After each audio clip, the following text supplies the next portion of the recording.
Hello students. Topic जो आज हम डिस्कस कर रहे हैं, जैव अणु से प्रोटीन। कार्बोहाइड्रेट कंप्लीट होने के बाद इसमें जो सेकंड पार्ट दिया है वो प्रोटीन। अब प्रोटीन शब्द जो है इसकी उत्पत्ति हुई है प्रोटियोस से।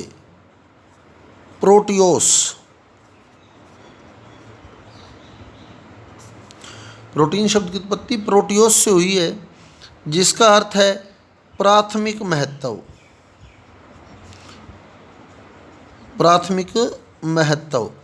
अर्थात प्रोटीन जो है वे ऐसे जैव अणु हैं जो हमारे शरीर की वृद्धि व विकास के लिए प्राथमिक महत्व रखते हैं। तो प्रोटीन शब्द की उत्पत्ति प्रोटियोस से हुई है, जिसका अर्थ है प्राथमिक महत्व। तो जो हमारे शरीर की वृद्धि व विकास के लिए प्राथमिक महत्व रखते हैं, सबसे ज़्यादा इम्पोर्टेंस रखते हैं, वो जैव अणु है प्रोटीन। अब प्रोटीन बना किससे है? तो प्रोटीन का जब तनु अम्ल या एंजाइम द्वारा जल अपघटन किया गया, तनु अम्ल या एंजाइम द्वारा जल अपघटन किया गया तो मिला पेप्टाइड। और पेप्टाइड का जब तनु अम्ल या एंजाइम द्वारा जल अपघटन किया गया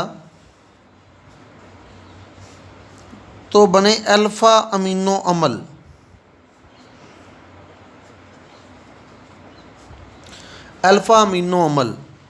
और अल्फ़ा अमीनो अम्ल का जब आगे जल अपघटन किया गया तो ये हुआ नहीं। अल्फ़ा अमीनो अम्ल का आगे जल अपघटन नहीं हुआ, यानी प्रोटीन जो है वो अल्फ़ा अमीनो अम्लों के बहुलक हैं। प्रोटीन अल्फ़ा अमीनो अम्लों के बहुलक है, क्योंकि प्रोटीन का जल अपघटन हो गया पेप्टाइड में, पेप्टाइड का जल अपघटन हो गया अल्फ़ा अमीनो अम्ल में, अल्फ़ा अमीनो अम्ल का जल अपघटन नहीं हुआ, तो इसका मतलब प्रोटीन की लास्ट इकाई जो है वो अल्फ़ा अमीनो अम्ल है।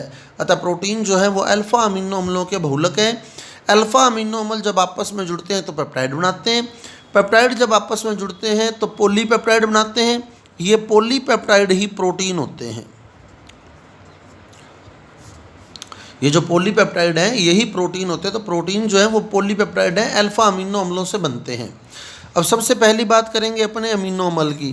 अमीनो अम्ल जिसमें से अपने मेन अल्फ़ा अमीनो अम्ल ही करने हैं, लेकिन अमीनो अम्ल पहले देखें अपने।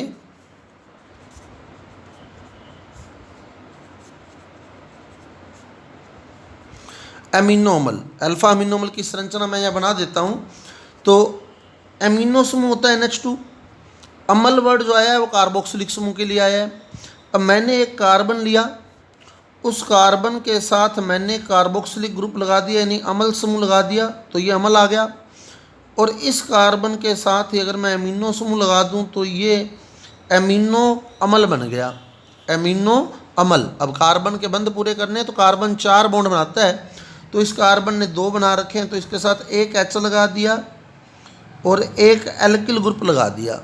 तो ये अल्फ़ा अमीनो अम्ल की सामान्य संरचना आ गई हमारे पास, अल्फ़ा अमीनो अम्ल की सामान्य संरचना।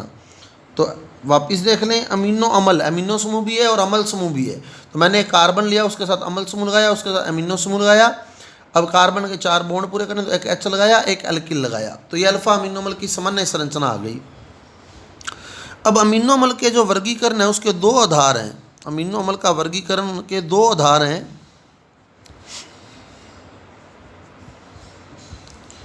एक तो है अमीनो समूह की स्थिति के आधार पर, अमीनो समूह की स्थिति के आधार पर, अमीनो समूह की स्थिति के आधार पर। और एक है अमीनो समूह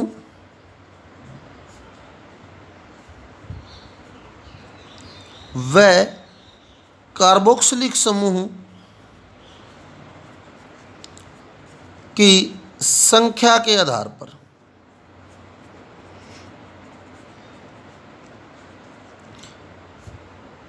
एक तो अमीनो समूह की स्थिति के आधार पर है और एक अमीनो समूह और कार्बोक्सिलिक समूह की संख्या के आधार पर। तो अमीनो समूह की स्थिति के आधार पर अमीनो अम्लों के जो प्रकार हैं वो अल्फ़ा अमीनो अम्ल, बीटा अमीनो अम्ल, गामा अमीनो अम्ल, आगे डेल्टा भी बना सकते हैं, alpha beta gamma delta omega जितने मर्जी बना ले। अमीनो समूह की स्थिति, अगर अमीनो समूह अल्फ़ा कार्बन पे जुड़ा है तो अल्फ़ा अमीनो अम्ल है, अगर एमिनो समूह बीटा कार्बन पे जुड़ा है तो बीटा एमिनोमल है, अगर एमिनो समूह गामा कार्बन पे जुड़ा है तो गामा एमिनोमल है। अब जैसे देखिए अल्फा बीटा गामा होते क्या हैं, तो कार्बोक्सिलिक समूह जो है वो हमारा मुख्य क्रियात्मक समूह है। इसके साथ वाला कार्बन होता है अल्फा कार्बन। तो अगर एमिनो समूह में अल्फा कार्बन पे जोड़ दूं तो अल्फा अमीनोमल बन जाता है।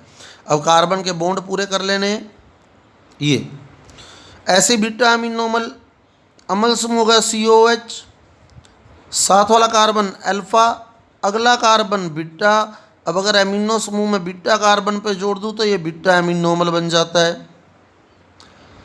ऐसे ही गामा, तो ये कार्बोक्सिलिक समूह का साथ वाला कार्बन अल्फा, अगला कार्बन बीटा, उससे अगला कार्बन गामा।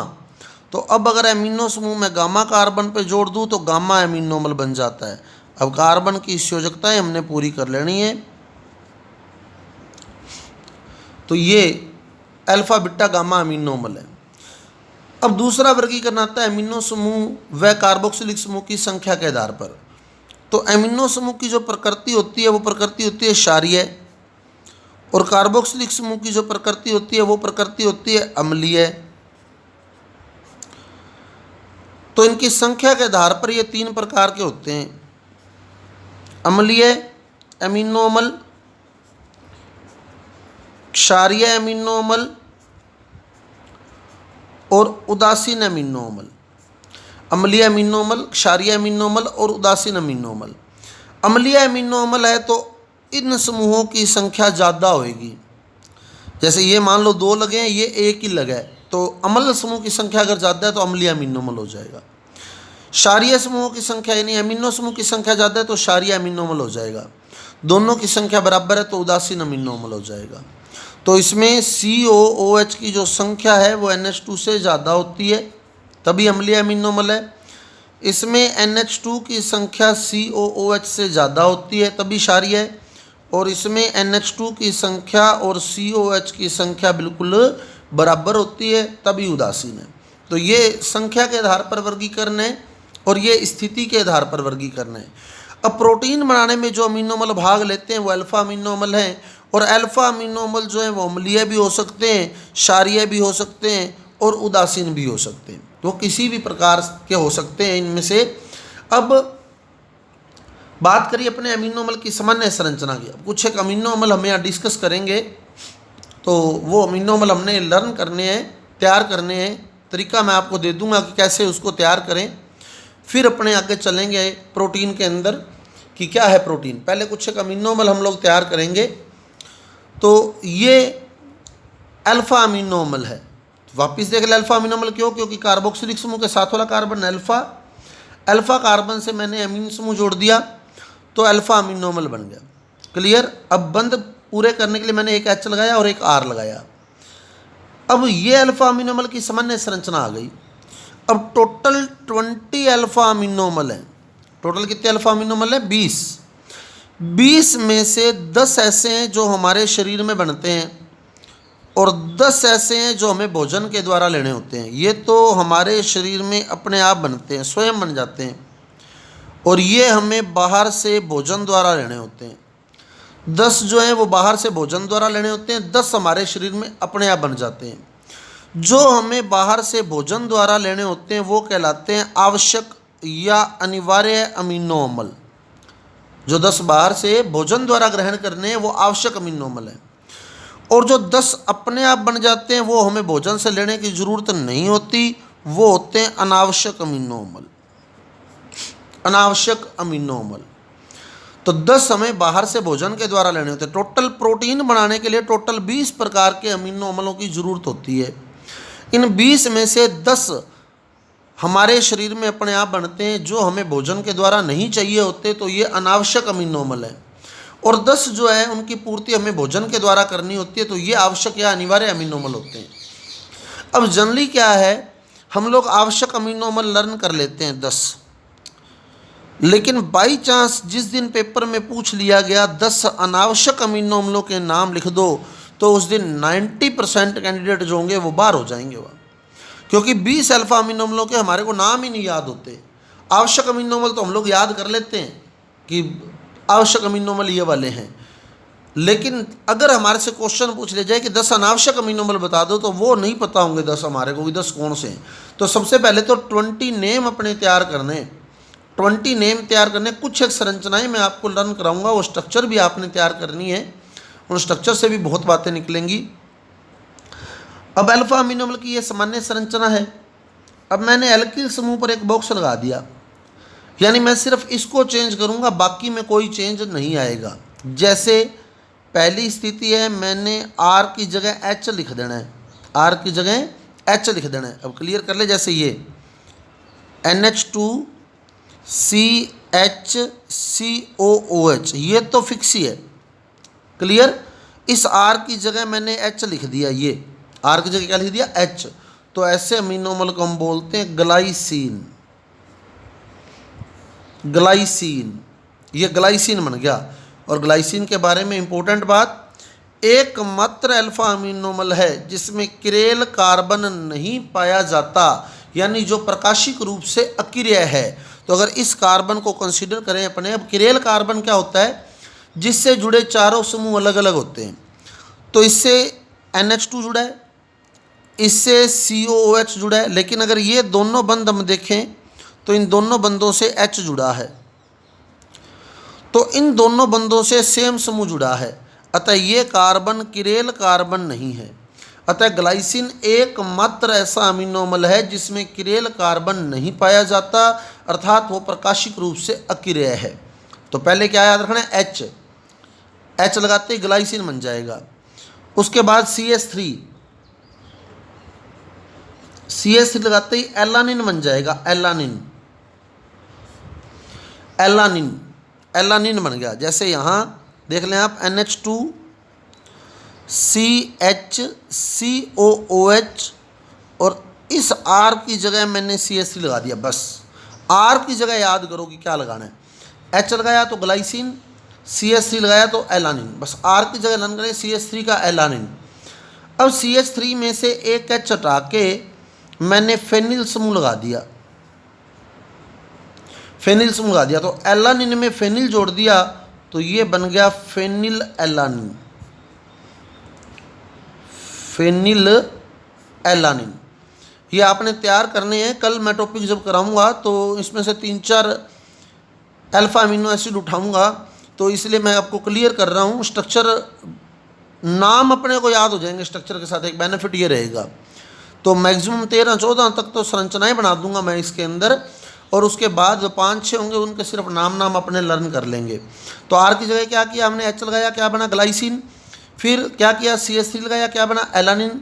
फिर CH3 का H हटा के कंपेयर कर करके तैयार करें, पहले H लगाया, फिर मैथिल लगा दिया, फिर एक H हटा के फेनिल लगा दिया, फेनिल एलानिन। अब फेनिल एलानिन में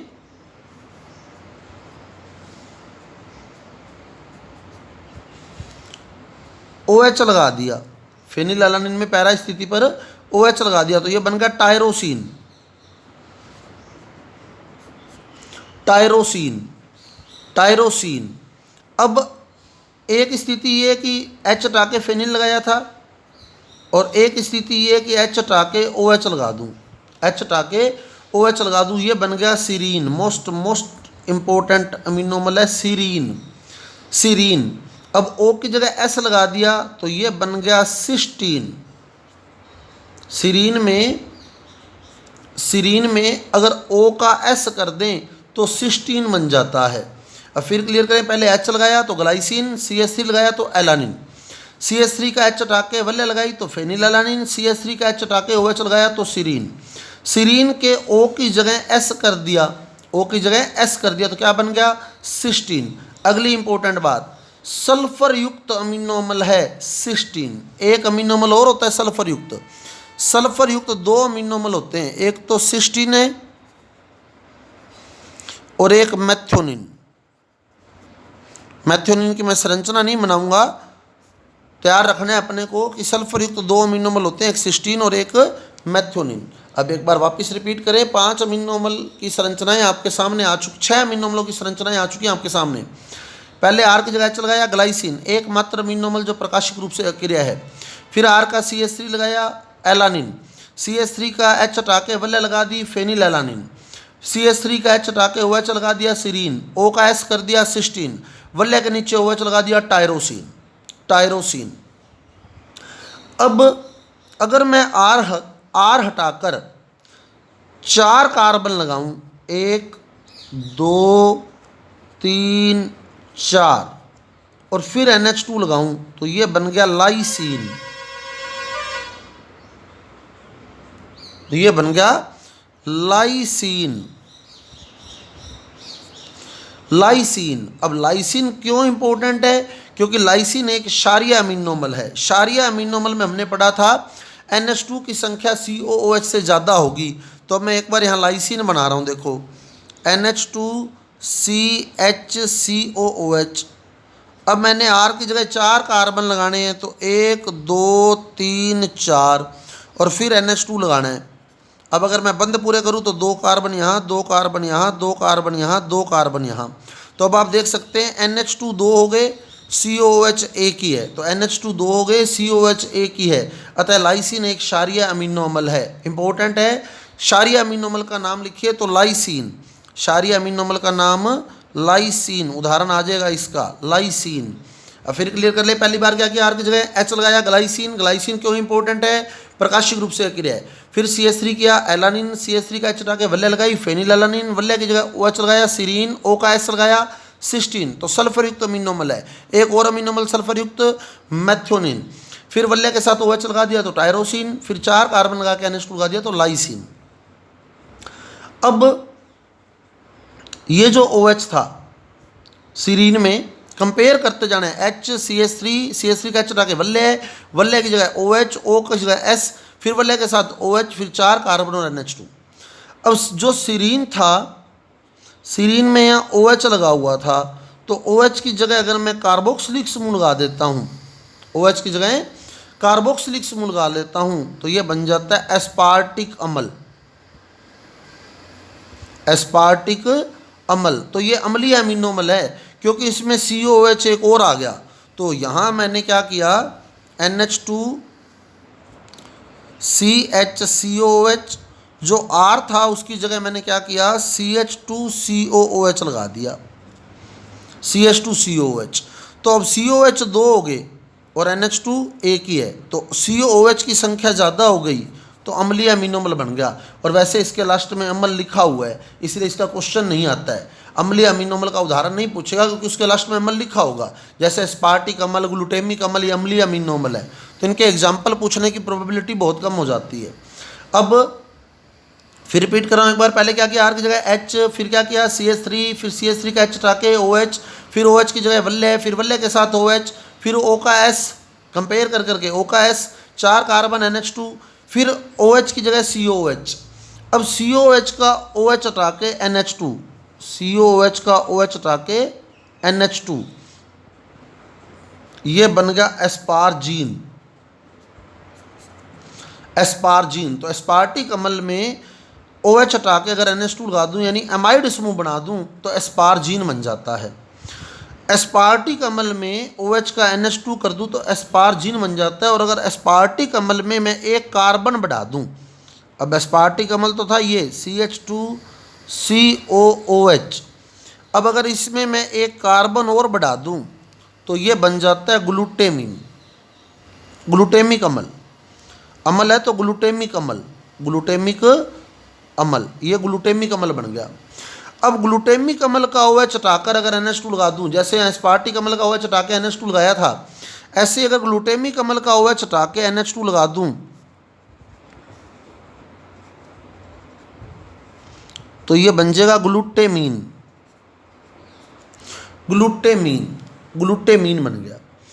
क्लियर? तो एक बार फिर रिपीट कर ले, पहली बार क्या किया, R की जगह H। अब इसको देखेंगे नहीं, अपने क्रमिंग नहीं करनी है, हमने अपने आप तैयार करना है। पहली बार क्या किया, R की जगह H, ग्लाइसिन, फिर R की जगह CH3, एलानिन, फिर CH3 का H हटा के वल्ले, CH3 का H हटा के वल्ले, टायरोसिन, वल्ले फेनिल एलानिन, वल्ले की जगह OH, सीरीन, O का S, सिस्टीन, फिर वल्ले के नीचे OH, वल्ले के नीचे OH, टायरोसिन, वल्ले के नीचे OH, टायरोसिन, फिर 4 कार्बन और NH2, 4 कार्बन और NH2 लाइसिन, 4 कार्बन और NH2 लाइसिन। उसके बाद जो सीरीन था CH2OH था, इस OH की जगह अगर COOH कार्बोक्सिलिक समूह लगा दूँ तो एस्पार्टिक अम्ल, अम्ल समूह की जगह एमाइड समूह बना दूँ, यानी OH की जगह NH2 लिख दूँ, जहाँ अम्ल था OH उसकी जगह NH2 लिख दूँ तो एस्पारजीन। फिर ग्लूटेमिक अम्ल, अगर एक कार्बन इसमें जोड़ दूँ ग्लूटेमिक अम्ल, फिर उस कार्बन में भी जो कार्बोक्सिलिक समूह था उसका NH2 लगा दूँ तो ग्लूटेमीन। तो अब देख ले कितने अमीनो अम्ल आपके पास हो गए। Glycine 1, alanine 2, phenylalanine 3, serine 4, cysteine 5, tyrosine 6, lysine 7, aspartic अम्ल 8, एस्पारजिन 9, ग्लूटेमिक अम्ल 10 और ग्लूटेमिन 11। 3 अमीनो अम्लों की संरचनाएं मैं आपको और बता रहा हूँ, तो 14 अमीनो अम्ल की संरचनाएं आ जाएंगी आपस 20 में से, तो उनके नाम तो अपने को वैसे याद हो जाएंगे। देखो glycine 1, alanine 2, phenylalanine 3, serine 4, cysteine 5, tyrosine 6 और फेनिलएलानिन हो गया, टायरोसिन 6, एस्पार्टिक अम्ल 7, एस्पारजिन 8, ग्लूटेमिक अम्ल 9, ग्लूटेमिन 10 और लाइसिन 11। अब वैलिन बता रहा हूँ, ल्यूसिन बता रहा हूँ और आइसोल्यूसिन बता रहा हूँ। 20 के 20 नेम लर्न हो जाएंगे अपने को कल। आज 14 के स्ट्रक्चर आप लोग तैयार करेंगे, 20 के 20 नेम आपको मैं लर्न करा दूंगा। अब मैं बना रहा हूँ वैलिन। अब वैलिन की स्ट्रक्चर देखिए कैसे होती है। वैलिन में जो एल्किल समूह था R था, वहाँ आइसोप्रोपिल लगा होता है, आइसोप्रोपिल ग्रुप लगा होता है, आइसोप्रोपिल, आइसोप्रोपिल ग्रुप लगा होगा तो वैलिन बन जाएगा। अब प्रोप में कितने कार्बन होते हैं? 3, प्रोप में 3 कार्बन होते हैं। तो ये जो एल्किल समूह है ना, यहाँ सेकंड कार्बन जोड़ना है अपने को। तो अगर मैं वैलिन बनाऊँ तो यहाँ बना रहा हूँ, देखो NH2 CH अब यहाँ 3 कार्बन मेरे को जोड़ने हैं और इसके साथ सेकंड कार्बन जोड़ना है, यानी ये आइसोप्रोपिल ग्रुप यूँ लगाना है, CH3 यहाँ CH, ये वैलिन बन गया। 3 कार्बन जोड़ने हैं, आइसोप्रोपिल ग्रुप जोड़ना है, तो 3 कार्बन जोड़ दिए, वैलिन बन गया। क्लियर, वैलिन बन गया। और वैलिन के ऊपर, यानी अगर यहाँ एक कार्बन बढ़ा दूँ, वैलिन के ऊपर एक कार्बन बढ़ा दूँ तो ल्यूसिन बन जाता है। वैलिन के ऊपर अगर एक कार्बन बढ़ा देते हैं तो ल्यूसिन बन जाता है। तो ल्यूसिन वैलिन से कंपेयर करके क्या किया हमने, ल्यूसिन में एक कार्बन ऊपर बढ़ाया और आइसोल्यूसिन में एक कार्बन नीचे, यानी यहाँ अगर एक कार्बन जोड़ दूँ तो वो आइसोल्यूसिन बन जाता है। क्लियर, वैलिन में आइसोप्रोपिल ग्रुप लगा है। फिर ल्यूसिन और आइसोल्यूसिन देख लें एक बार कि ल्यूसिन कैसे बनाएंगे और आइसोल्यूसिन कैसे बनाएंगे। यहाँ वैलिन वापस बना रहा हूँ, NH2COOH, C के साथ एक H जुड़ा है और यहाँ आइसोप्रोपिल ग्रुप लगाना है, तो 1 2 3 सेकंड कार्बन जोड़ा। अब ल्यूसिन कैसे बनाना है, NH2CHCOOH।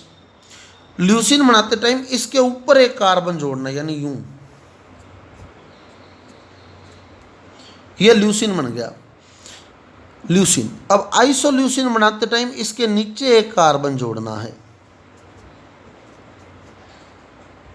तो ये था वैलिन।